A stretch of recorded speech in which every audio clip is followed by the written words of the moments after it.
So, back on the CycleKart again, guys.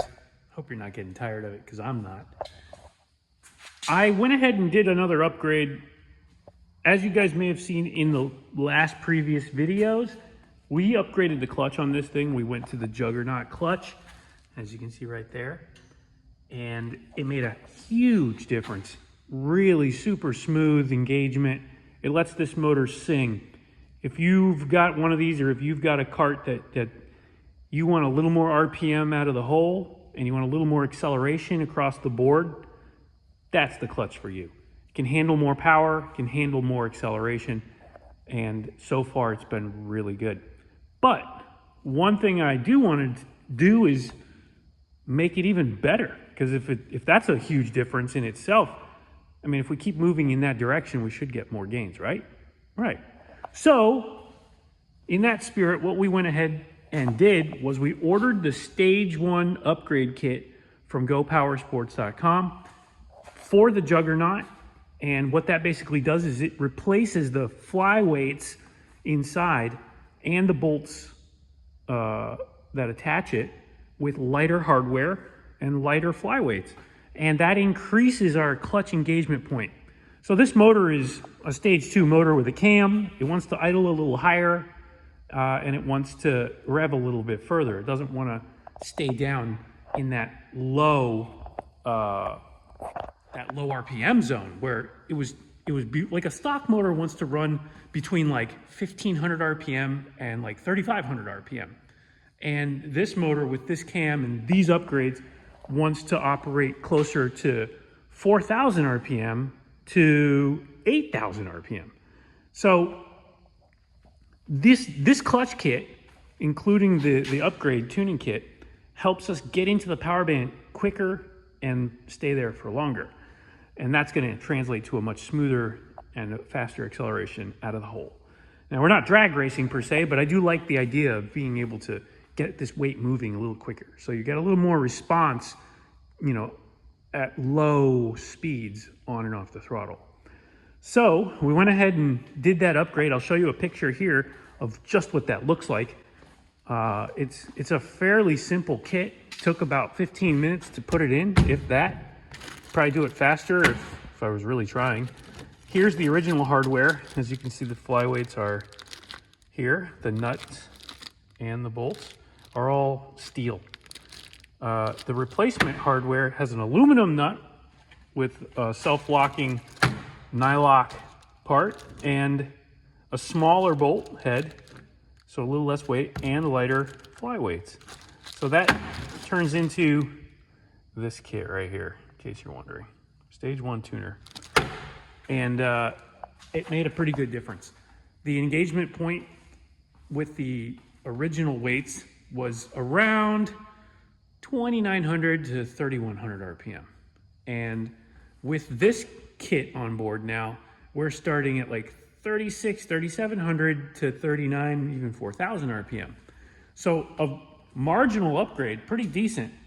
And it really does make a difference. I'm gonna put a video here so you can see the difference between the original weights and the Stage 1 tuning kit weights. Check it out.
So as you can see, a significant difference. And that just makes a world of difference for this little car. It's starting to really feel like a performance machine. Maybe that's not the intended purpose of these to begin with, but for me, I'm a speed junkie. I want to feel that stuff. So we did that. Other stuff that we did also is I kind of did a little trim. As you can see on the door, I covered up and put some leather, some fake leather here. It's tacked on. It's not a big deal. It comes off easily if it needs to. Hopefully it stays on. And also the firewall, I went ahead and trimmed that as well in the same leather. So it just quiets it down a little bit, makes it a little more plush on the interior. The doors are awesome. I'm loving this entry. It's really cool. It makes it easy to get in and out. Little suicide doors. And they latch really simply like that. So alongside that, we've also added a headrest fairing, as you can see. It's made actually out of a motorcycle visor that I had for my Ducati. It's an old visor. I just chopped it, and it just adds that profile that I wanted, and also creates an aerodynamic advantage when I'm sitting in here and my head's right there. So that's the purpose of these, in case you were wondering.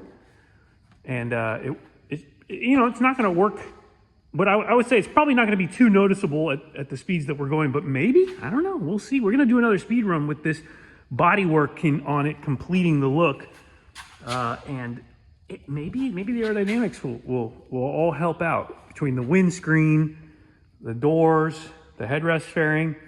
I also added a couple of plates down here in a V shape, as you can see, to just create a little bit more aerodynamics there to kick air out so it doesn't run into the seat box there. So just little stuff like that, and it might make a difference. We'll see. It looks cool, at least. And that's really 99% of the battle here. So either way, we'll give it a shot. We'll see what it does. The weather's finally letting up here, so maybe tomorrow I'll be able to go take this thing out for a little cruise, and hopefully we'll see how this all really comes together now. I'm just absolutely over the moon with this thing. I love it. So much fun. If you have a chance to get one of these, do yourself a favor, get one. It gives you a lot of stuff to just play around with. It's a tuner's dream, really. You learn a lot, too, from these little cars because they're set up like the full-size ones. 3/4 scale, you're set up really like a full scale. You've got a lot of suspension tuning options and adjustments that need to be done in order for it to work, and you can feel every little change that you do. And the motor's real simple and fairly inexpensive to play with, so you can break it if you haven't broke one before. Learn the limits, have fun with it. I love doing it. Super simple to work on. You can take one of these apart in an hour and put it back together in an hour and have a completely new motor if you need to. Either way, hope you guys are enjoying the series. I'm going to continue making videos on this bad boy. And of course, we've got some more stuff coming too.